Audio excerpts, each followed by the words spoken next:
Juan Gabriel Tocatián, gracias por venir a La Ley de la Selva. Gracias por la invitación. Es un honor tenerte acá. ¿Hasta dónde puede llegar esta escalada en Medio Oriente? A ver, primero me gustaría ponerte en tres planos lo que creo que está pasando. Por favor. Con tres lecturas que nos pueden ayudar a ver, primero, la complejidad del tema y segundo, lo enormemente delicado, el momento tan peligroso por el cual estamos atravesando. Una lectura desde el derecho, una lectura desde lo militar y una lectura desde la geopolítica. Voy por el derecho, que siempre queda pospuesto porque hay otras dimensiones que se cree que son más relevantes. Israel en este caso ha invocado, como vos bien señalabas en tu editorial, la idea de que este es un ataque preventivo. Es lo mismo que invocó Bush en el 2003, pero también es lo mismo que invocó Putin en el 2022. El tema que tiene que ver con el papel del derecho es que el ataque preventivo supone que hay una evidencia y una inminencia. Es decir, hay una evidencia de que un actor, un país, una sociedad va a ser atacado y hay inminencia, es decir, va a ser ya, casi inmediatamente. Eso podría justificar un acto de fuerza porque uno no tiene por qué dejarse llevar por delante por un actor enemigo que quiere aniquilarlo. ¿Sí? Bush no pudo probar evidencia, no había armas de destrucción masiva. Bush no pudo probar inminencia, él decía que había la posibilidad de que con una ojiva nuclear en 25 minutos llegaran a Londres. Rusia no pudo probar que había una nazificación del gobierno de Zelensky, no pudo probar que los rusos de Donbass estaban a puertas de ser exterminados y no pudo darse el hecho de que de inmediato Ucrania se volvería miembro de la OTAN. Y atacó. ¿Qué es lo que tenemos acá, en este caso particular? Tenemos una evidencia. Irán viene enriqueciendo uranio al 60%. Para tener una ojiva nuclear se necesita un enriquecimiento al 90%. Se necesita adicionalmente un conjunto de elementos que hagan posible el lanzamiento y uso de esta ojiva nuclear. ¿Había inminencia de un acto mediante el cual ya dispusiera Irán de una bomba? No. No. ¿Sí? Ahora, si no hubo, entonces, ¿cómo calificar lo que hizo Bush, lo que hizo Putin y lo que hizo Netanyahu? Son ataques punitivos, no son ataques preventivos. ¿Punitivos de qué? ¿Qué castigan? Te castigan en función de su objetivo estratégico, pero no de la inminencia de ser atacado. ¿Sí? ¿Admitiríamos, por ejemplo, el argumento de un ataque preventivo de China frente a Taiwán? Yo creo que no. No. ¿Sí? Entonces, aquí hay un problema. Aquí hubo una agresión en el marco del derecho internacional. Lo que hizo Israel fue una agresión. Voy al campo militar. Con razón, porque hay evidencia, pero no inminencia, de que va Irán avanzando en el enriquecimiento de uranio, con razón, Israel percibe una amenaza existencial. Lo que para Irán es tener un dispositivo nuclear, un reaseguro existencial. Porque como Israel tiene 90 ojivas nucleares, sobre las 12.300 ojivas nucleares que hay dispersas entre 9 países, ambos entran en un dilema de seguridad. En este dilema de seguridad, que al parecer vía lo que se llama proxies, actores por encargo, estaba hasta hace 3 o 4 años Irán avanzando, Irán hoy está literalmente derrotado.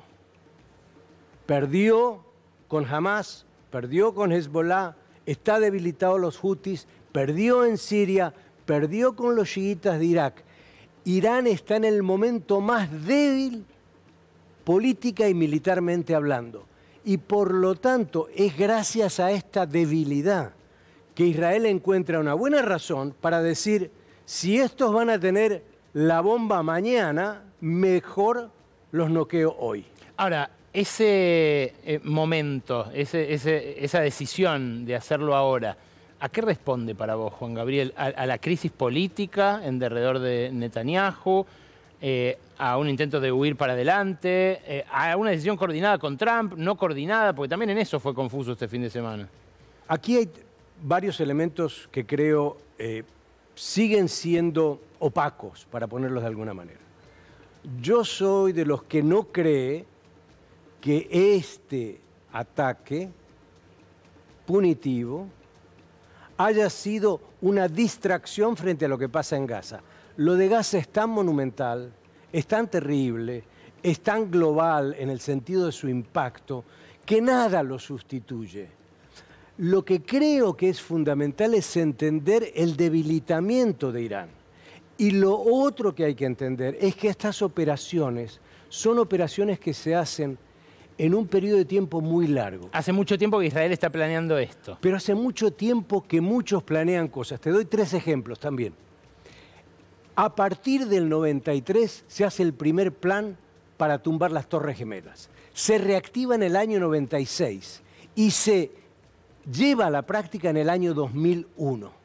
Es decir, se va llevando a cabo una serie de acciones para llegar a un objetivo militar, específicamente. Jamás, ya en el año 2018, había reunido a todas las facciones armadas palestinas. En el año 2019 hace un ensayo y es en octubre del 2023 que lleva a cabo su acto terrorista en el sur de Israel. Esta operación de Israel lleva por lo menos una década. Y a su vez, para Israel, lo que sucedió el año pasado, en abril y octubre, ¿te acordás que dieron de baja a un líder, al mayor líder de Hamas? Sí. ¿Sí? Y hubo otro incidente con Irán. Esto probó que la capacidad de inteligencia de Irán es muy mediocre, mucho más débil de lo que se pensaba.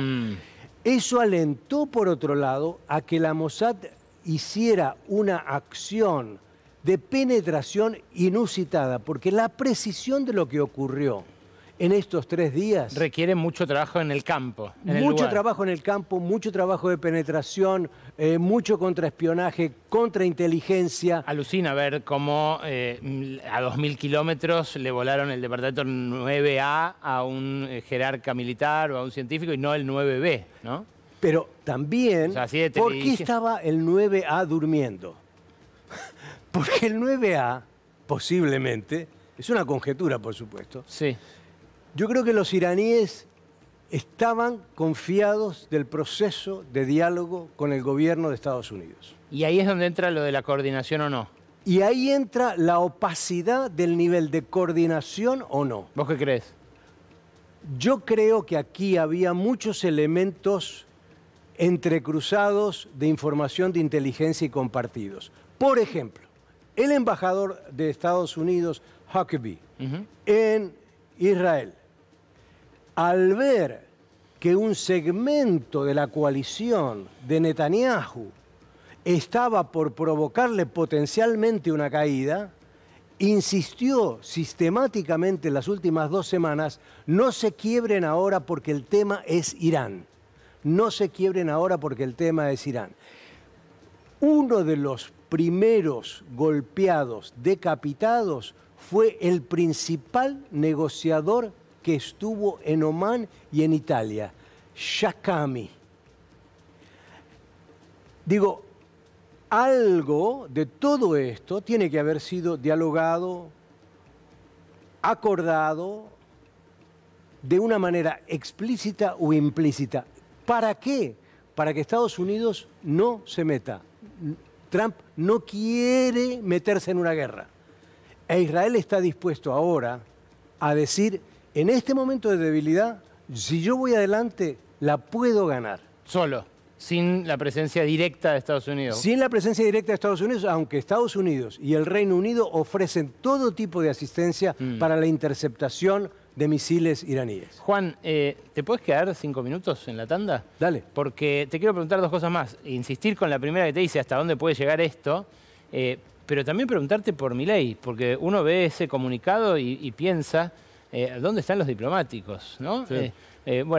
Después de la tanda seguimos con Juan Gabriel Tocatrián y hasta las 12:30 vamos a tener lo último que negociaron hoy en el Partido Justicialista sobre la marcha de pasado mañana para acompañar a Cristina y un diálogo con un historiador joven sobre un aspecto interesante de la condena a Cristina. Los jóvenes mayoritariamente creen que es correcta. Le voy a preguntar por qué y cómo se conecta eso con los 70 años del bombardeo de la Plaza de Mayo. Quédate. Seguimos con Juan Gabriel Tocatlián. Él es profesor plenario de la Universidad de Itela, doctorado en Relaciones Internacionales, una extensísima trayectoria. Te preguntaba hasta dónde puede llegar, Juan. Te digo porque hoy vi que Turquía avisó que va a desplegar parte de su arsenal, que quiere ampliarlo. Me da la sensación de que la onda expansiva crece. A ver, te había dejado con un tema, te dije la dimensión jurídica, la dimensión militar y quizás la dimensión geopolítica ayude como tercer componente y de paso respondo esto. Estamos viviendo en un orden internacional no hegemónico. No hay ni un país, ni una coalición de países que hoy ordene el sistema. ¿China no puede ocupar ese rol? No lo es hoy, no tiene la voluntad, ni quiere asumir la responsabilidad. Y Estados Unidos hoy carece de la capacidad para involucrarse más allá de lo que fue su expansión excedida y ahora está en un proceso de retroceso y concentrarse básicamente en la amenaza china. En ese contexto, por lo tanto, los países van a tender a pertrecharse más para un escenario de conflictividad. Y entonces, hoy el marco iraní-israelí toca a muchos países por distintas razones. China altamente preocupada porque se provisiona de petróleo vía Irán. Rusia quiere estar lo suficientemente activo, pero porque tiene buenas relaciones con Irán y tiene excelentes relaciones con Israel. Turquía ve con animosidad a Israel, pero tampoco quiere una Irán nuclear. Claro. Estados Unidos no quiere meterse directamente, pero tiene que seguir apoyando hasta el final a Netanyahu, porque esta también es una oportunidad para desmantelar al régimen iraní y provocar un cambio de régimen en Irán. No sé si va a lograr.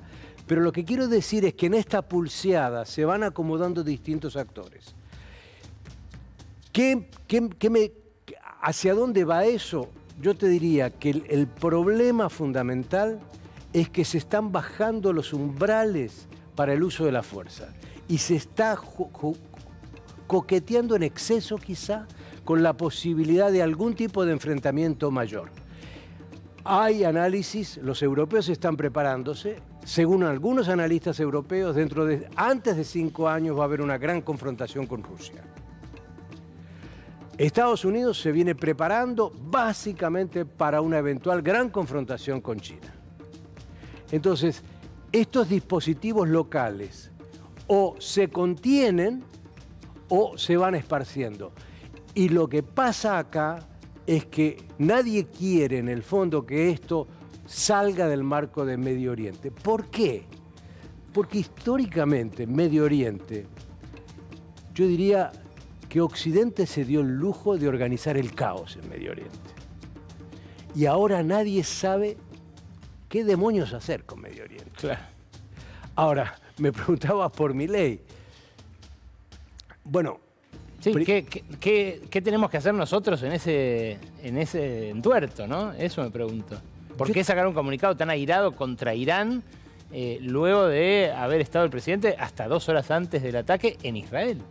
mira, todos los gobiernos de la democracia, y te incluyo el de la Rúa, Alfonsín y Macri, más los peronistas, todos, compartían en Argentina, en su política exterior, lo que uno podría llamar la realpolitik de un país periférico. ¿Consistente en qué? Defender el derecho internacional, porque si no le das potestad y arbitrariedad al más poderoso. Confiar en el multilateralismo, porque ahí armás coaliciones y podés jugar con una voz audible en el escenario internacional. Y el regionalismo, es decir, actuar con tus pares, buscar salidas conjuntas, propuestas conjuntas, convergencias conjuntas. Nada de eso está haciendo. Nada de esto es este comunicado. Este comunicado ni invoca el derecho internacional. Este comunicado ni llama al multilateralismo, ni se acuerda que el secretario de la Organización Internacional de Energía Atómica, Rafael Grossi, es un argentino, precandidato a ser secretario general de Naciones Unidas. Si sabe manejar esto, tiene altas chances. Ni quiere consultar con Brasil ni con ningún país una posición concertada sobre esto. Entonces, este es un grado de unilateralismo desmesurado, trayéndonos ese problema acá otra vez. Pero además, perdón, en un contexto de una orfandad total, ¿no? Yo veo la amenaza implícita en el comunicado a Irán cuando dice nos están provocando y pienso en el que del otro lado puede decir, ¿y entonces qué? Se evita. Claro. Digo, Argentina es un país empobrecido, endeudado y vulnerable. Con recursos que todo el mundo además ambiciona. Que además que son muy competidos hoy en una geopolítica de los recursos estratégicos. Claro. Entonces uno necesita tener una política exterior, yo digo maquiavélica. ¿Por qué maquiavélica? Porque Maquiavelo decía, las cuestiones no son producto del azar ni de Dios. Lo que se necesita es la prudencia, la moderación y la humanidad. Tener una diplomacia modesta nos vendría mejor que meternos en lugares donde nadie nos llamó y donde podemos pagar precios innecesarios. Juan Gabriel, gracias por venir. Gracias por la invitación.